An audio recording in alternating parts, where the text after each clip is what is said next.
യാക്കോബിൻ്റെ ഈജിപ്തിലെ കുടുംബം. സുഹൃത്തുക്കളെ, ഇന്ന് നമ്മൾ കുടുംബം, വിശ്വാസം, ദൈവസാന്നിധ്യം എന്നിവയെക്കുറിച്ച് ബൈബിളിലെ ഉൽപ്പത്തി 46-ാം അധ്യായത്തിൽ നിന്ന് പഠിക്കുന്നു. വിശപ്പും ക്ഷാമവും കാരണം യാക്കോബ് തൻ്റെ മുഴുവൻ കുടുംബത്തോടൊപ്പം ഈജിപ്തിലേക്ക് പോകാൻ തീരുമാനിച്ചു. ദൈവം യാക്കോബിനോട് ഒരു സ്വപ്നത്തിൽ പറഞ്ഞു, ഭയപ്പെടേണ്ട, ഞാൻ നിന്നോട് ഒപ്പമുണ്ട്. യാക്കോബും അവൻ്റെ സന്തതികളും ഈജിപ്തിൽ വളർച്ചയും സംരക്ഷണവും കണ്ടെത്തുമെന്ന് ദൈവം വാഗ്ദാനം ചെയ്തു. പ്രയാസകരമായ കാര്യങ്ങളിൽ പോലും ദൈവത്തിൻ്റെ വിശ്വാസം നമ്മോടൊപ്പമുണ്ടെന്ന് ഇത് കാണിക്കുന്നു.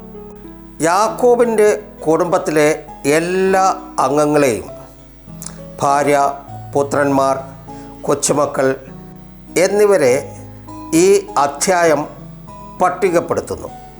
ഓരോ വ്യക്തിയുടെയും കുടുംബത്തിൻ്റെയും ഭാവിക്കായി ദൈവം പദ്ധതി ഇടുന്നുവെന്ന് ഇത് നമ്മെ പഠിപ്പിക്കുന്നു.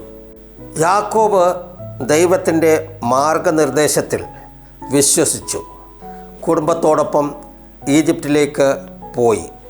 അവൻ്റെ വിശ്വാസം അവരെ ഒരു പുതിയ ദിശയിലേക്കും സുരക്ഷിതമായ ഭാവിയിലേക്കും നയിച്ചു. കുടുംബത്തോടൊപ്പം വിശ്വാസത്തോടു കൂടി നാം ദൈവത്തിൻ്റെ പാത പിന്തുടരുകയാണെങ്കിൽ പ്രയാസകരമായ സാഹചര്യങ്ങളിൽ പോലും നമുക്ക് ഒരു പുതിയ തുടക്കം നൽകുമെന്ന് ഉൽപ്പത്തി 46 നമ്മെ പഠിപ്പിക്കുന്നു. ദൈവത്തിൻ്റെ മാർഗനിർദ്ദേശവും സാന്നിധ്യവും ഉള്ളിടത്ത് ഭയമോ അനിശ്ചിതത്വമോ ഇല്ല. നന്ദി, നമസ്കാരം. ദൈവം നിങ്ങളെ ധാരാളമായി അനുഗ്രഹിക്കട്ടെ.